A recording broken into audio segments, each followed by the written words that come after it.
us take up another important part of speech today. So that is nothing but the preposition. If you ask me, sir, which is the most difficult part of speech out of 8 parts of speech? Okay, so I can simply say that so preposition is the most difficult part of speech. And you can also ask me, verb is difficult, so we have to use verb is used not only to tell an action and also the time of action. Verb is difficult, and Asians especially they feel it's very hard to use the verb correctly. Okay, but the preposition we have plenty. They are plenty in number, and to choose the right preposition at a right place is somewhat difficult task. Even sometimes the most learned people also make mistakes. So I can simply add one thing at this place is just by experience. Okay, so by going through the magazines, those who have a very good reading habit of books, newspaper and all, so they can get the grip of choosing a right preposition for the right sentences. Okay, so that is a difficult thing since there are many in number. So what preposition, right preposition we have to place at the place is the difficult task. Okay, so anyway, so we shall try to give as many number of prepositions as possible, and some prepositions are fixed. Okay, say for example, I live at Harnadapuram in Nellore. So Harnadapuram is a small place, for that we use at, and Nellore is a somewhat a big place, so that means where we have to use in. These are very specific. Okay, so the specific prepositions can be placed correctly. So but sometimes it may be very difficult for you to choose the right preposition. Okay, so let us go to the definition first. Preposition is a word placed before a noun or a pronoun, and to show in what relation the person or thing in regard to something else. So it will establish the relation between the person or thing and with the rest of the sentence. Something else means the rest of the sentence. So if you go to the example, so then we can understand what is the exact preposition and what it does. What is the function of preposition? So let us see here. There is a cow in the field. So in is the preposition. He is fond of tea. The cat jumped off the chair. Switch off the light and fan. Get rid of fear. Okay, so this in, of, OFF here also, and of, these are all the prepositions. So I will show some simple magic here. So you just rub this. Now you read the sentence. There is a cow, the field. See here, the sentence meaning is totally unbalanced. So it is not clear. So the relation between the field and the cow is destroyed. I can say, yeah, that is the correct word, destroyed. The relation is destroyed.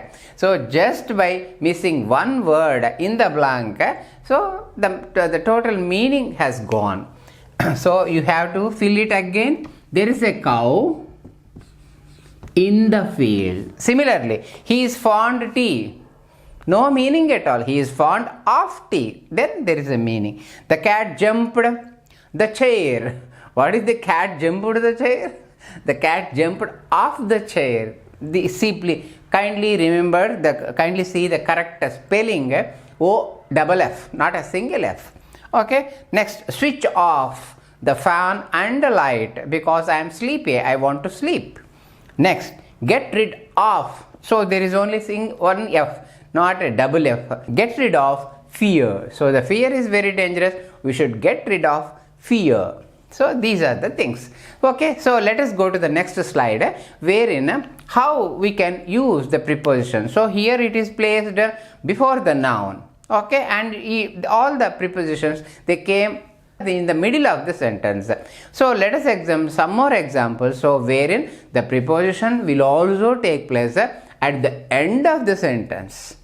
Those examples let us examine and see. Yes, students, as per the definition, the preposition means the word that is placed before a noun or a pronoun. Okay, so the example I have given here is the cow is in the field. So the field is a noun, okay, and it establishes the relationship between the field and the cow. That is in. In is the preposition. That you know very well. So here the preposition is in the middle of the sentence. So but sometimes it is not that. So it also follows. The preposition follows at the end of the sentence. So like this, see here. Here is the watch you are looking for. So for is the preposition. See, it came at the end of the sentence. What are you looking at? Yes, so he is searching something and I am asking him, what are you looking at? Next, what is she thinking of?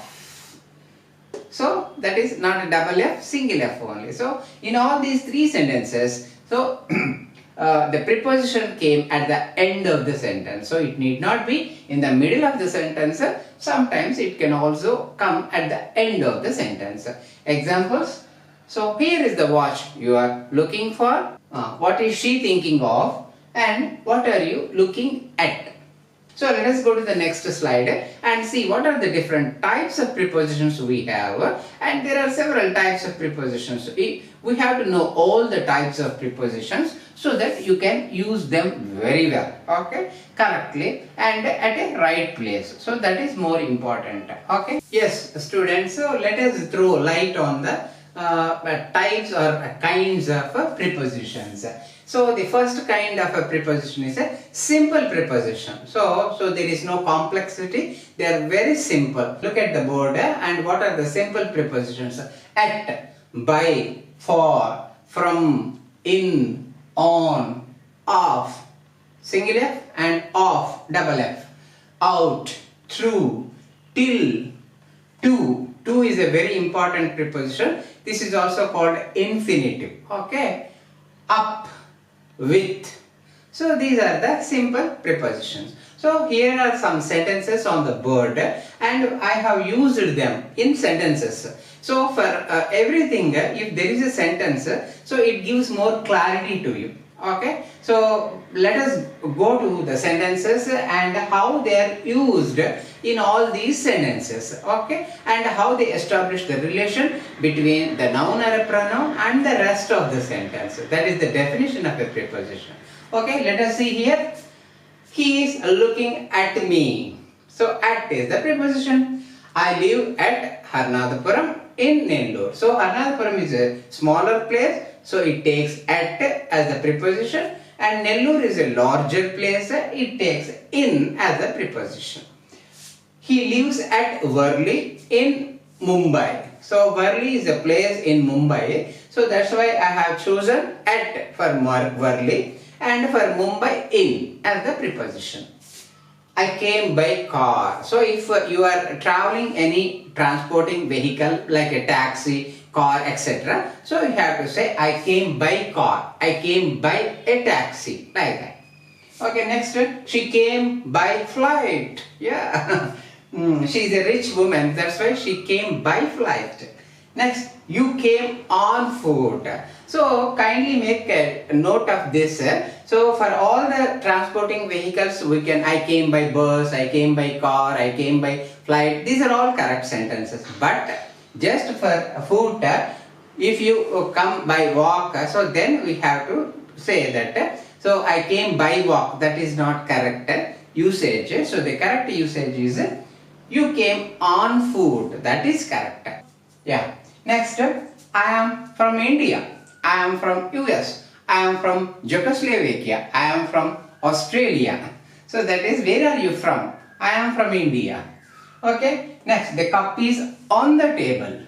On is the preposition. So if you place the cup on the table, you have to say the cup is on the table. Take your cup of coffee. Next, the pen is in the drawer. So this on means on the surface. So that is outside. So the in the drawer means inside the drawer. So we have drawers for the tables, so we can draw them out and then push them inside, okay, for safety of the items which are kept in the drawer. So that's why you have to say the pen is in the drawer. That is correct, not on the drawer. Okay. Next, he sat on the bench. Next, I took off my hat in respect to elderly person. So I met an elderly person in respect, to give a respect to him, I took off my hat. So the spelling is O-F-F, not a single F. Okay, you have to make a note of it. Next, get out of here. So if you are angry, so then you may be shouting at somebody, you have to say get out of here. Okay, next, please get in. Suppose somebody asks, so may I come in, sir? So then I say, yes, please get in. So here the preposition is in. Okay, friends, so these are some of the examples for the simple prepositions. What are they? At, by, for, in, on, from, with, up, till, through, etc. Okay, so these are so, and I have used with good sentences so that you can easily follow them. Okay, how to use these prepositions, okay, in sentences. Okay. Yes, friends, so here are some more simple prepositions I have written on the board, how to use the prepositions correctly. Okay, see here, he is out of station. So out is the prepositions here, and he went out. Okay, that is the meaning of that. Next, I am out of station. I'll call you back. So somebody rang me. So I'm a native of Nellore, but I went to Chennai for some work. So my friend, one of my friends called me. So then I told him, I am out of station. Okay, I'll call you back. Next, I want to tell something to you. So to is the preposition. I already told that to is a infinitive, widely used preposition in English. Okay. Kindly listen to me. To is again a preposition here. I gave it to him. Okay, so that particular item is given to him. Yeah, and she gave it to me. Next, he looked up. So he looked up means like this. So he is looking up. So when I asked a question, he looked up, you can say. Next, the horse galloped up. So the horse is very hungry, so that's why the horse galloped up. So these are the sentences in using the simple prepositions. He is out of station. I am out of station. I'll call you back. I want to tell you something. Kindly listen to me. I gave it to him and she gave it to me. He looked up and the horse galloped up. Okay, so let us go to the next slide and see what are the different kinds and types of prepositions. Okay, thank you.